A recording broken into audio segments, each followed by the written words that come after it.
today you're going to learn how to stock up an 1 3/8 Wickman. So if you look at the controls, this is basically the timing for the machine.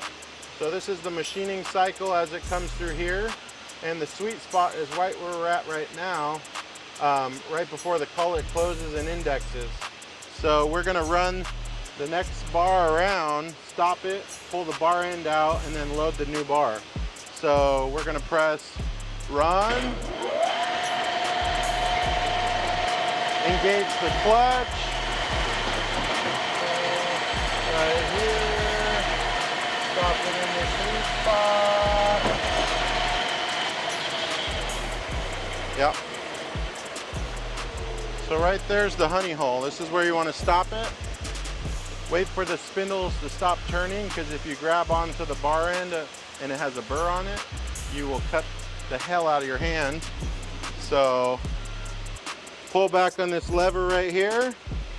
You can reach in and grab the little bar end in here. The bar end goes in the scrap waste bucket. Come to the back of the machine. And then the same scenario, you're going to turn this, line it up with this little groove, pull the rack back,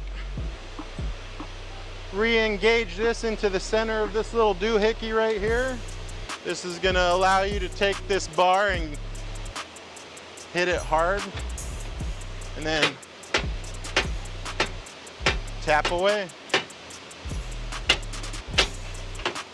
So just tap this bar in. You can hear and feel the difference.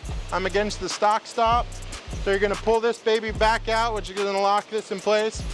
Pull back on the bar to make sure you can't pull the bar out. And then re-put this here. Line it up, twist it in so it locks in place so it can't come back out. And then we're gonna do the next one.